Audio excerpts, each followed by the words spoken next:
ছাত্রছাত্রী আমার চ্যানেলে ভিডিওটি দেখার জন্য স্বাগত জানাই।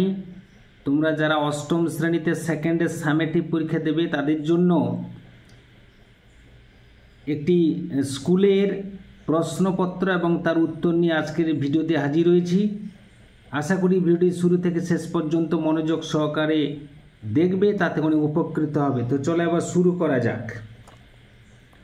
প্রথম প্রশ্ন রয়েছে, একের দাগে একটি সম্পূর্ণ বাক্যে উত্তর দাও।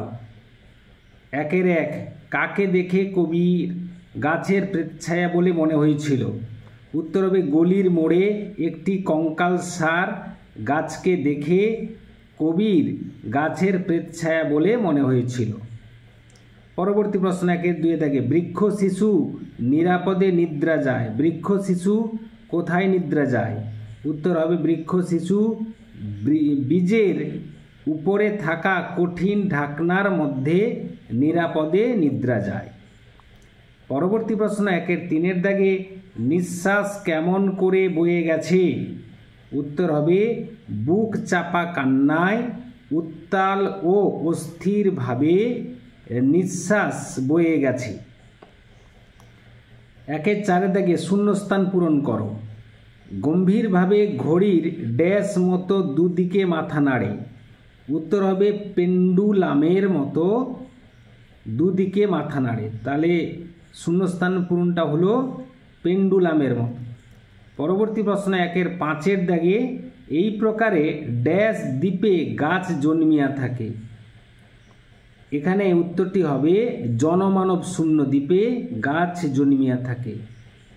দুইয়ের একের দাগে, রমা বিহবল হতবুদ্ধির ন্যায় ফেলফেল করিয়া চাহিয়া রহিল। রমার এমন অবস্থা হয়েছিল কেন? সংক্ষেপে উত্তরটি আমি লিখে দিয়েছি। রমা নিষ্ঠুর, নীচ, ছোট এবং মানুষের দয়ার ওপর জুলুম করার মতো পাপে রমা দোষী। রমেশের এই মন্তব্যে রমা বিহবল হতবুদ্ধির ন্যায় ফেলফেল করে তাকিয়েছিল। পরবর্তী প্রশ্ন দুয়ের দাগে, কবি পাখির মতো পাশে দাঁড়াতে বলেছেন কেন? উত্তরটা আমরা দেখে নেব। মানুষ বড় অসহায় ও একা, ফলে বিচ্ছিন্নতাবাদী ও আত্মকেন্দ্রিক মানসিকতা ত্যাগ করে মানুষকে মানুষের পাশে দাঁড়াতে বলেছেন কবি। পাখির স্বাধীনতা, গতিবেগ ও চঞ্চলতা আছে, কিন্তু আত্মকেন্দ্রিকতা, বিচ্ছিন্নতাবাদী মনোভাব নেই। তাই কবি প্রশ্নে উদ্ধৃত কথাটি বলেছেন। পরবর্তী প্রশ্ন দুয়ের তিনের দাগে, গাছের জীবন মানুষের ছায়ামাত্র। লেখকের এমন উক্তি অবতারণা করার কারণ কি?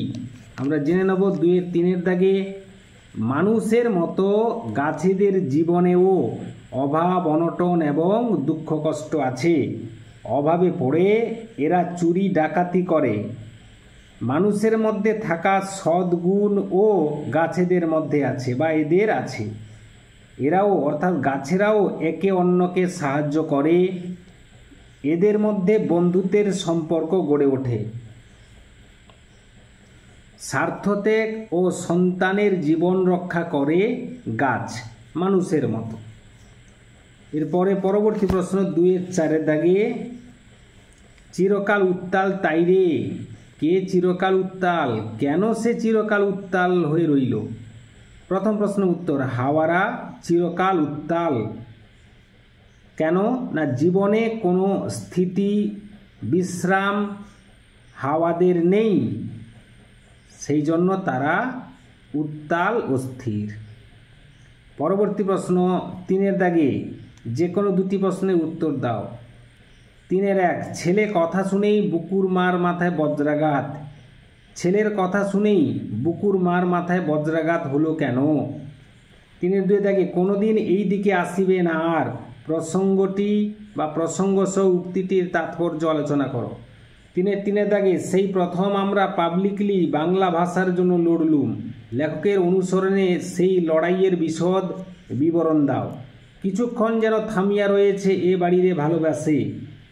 রঙিন মেঘেরা বাড়িটিকে ভালোবেসে থেমে থাকে, এর মধ্য দিয়ে কবি কি বোঝাতে চেয়েছেন? 3-এর 5-এর দাগে ছন্নছাড়া কবিতায় গাছটি কীভাবে প্রাণের প্রতীক হয়ে উঠেছে তা আলোচনা করো।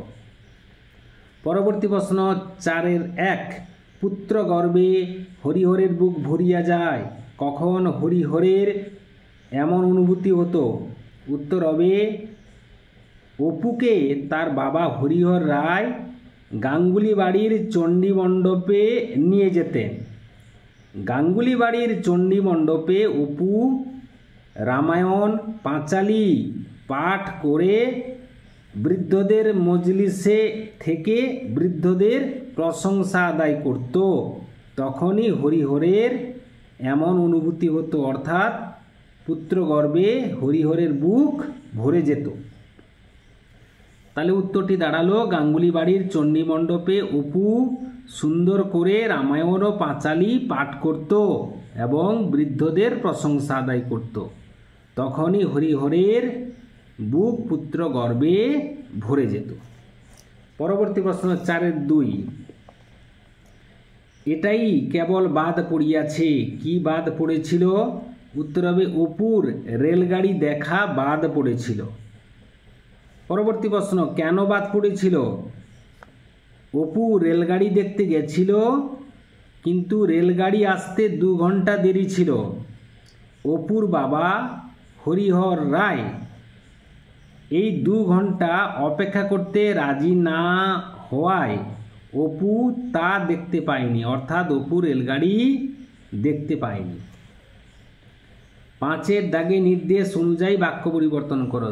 দুপুরে খাওয়ার সময়টায় এক বেড়াল ছাড়া তার কাছাকাছি আর কেউ থাকে না, বড় একটা। হাস্যসূচক বাক্যে বা ইতিবাচক বাক্যে রূপান্তর করতে হবে।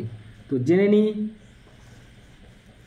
দুপুরে খাওয়ার সময়টায় তার কাছাকাছি কেবল একটি বিড়াল থাকে।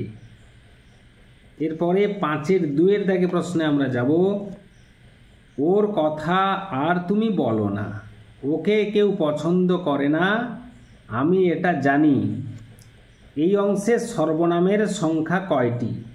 তাহলে ওর একটি সর্বনাম, তুমি একটি সর্বনাম, ওকে সর্বনাম, কেউ সর্বনাম, আমি এটা সর্বনাম। তাহলে 1, 2, 3, 4, 5টি এবং একটা 6টি সর্বনাম এই অংশে রয়েছে। 5-এর 3-এর দাগে বিশেষ্যের বিশেষণ কাকে বলে? উত্তরটা আমরা জেনে নেব। যে পদ বিশেষ্য পদের দোষ, গুণ, অবস্থা চিহ্নিত করে তাকে বিশেষ্যের বিশেষণ বলে। যেমন 2টি পাকা ফল লোভিল ভূতল, এখানে ফল হলো বিশেষ্য পদ, তাকে বিশেষিত করছে পাকা শব্দটি দ্বারা, কাজেই পাকা হলো বিশেষ্যের বিশেষণ। এই ছিল আজকের ভিডিও। আশা করি ভিডিওটি ভালো লেগেছে। ভালো লাগলে অবশ্যই একটা লাইক করে দাও, শেয়ার করে দাও। চ্যানেল নতুন হয়ে থাকলে চ্যানেলটি অবশ্যই সাবস্ক্রাইব করে চ্যানেলের পাশে থাকো। ভিডিওটি এতক্ষণ ধরে দেখার জন্য ধন্যবাদ রইল। নেক্সট ভিডিও আবার তোমাদের সঙ্গে দেখা হচ্ছে।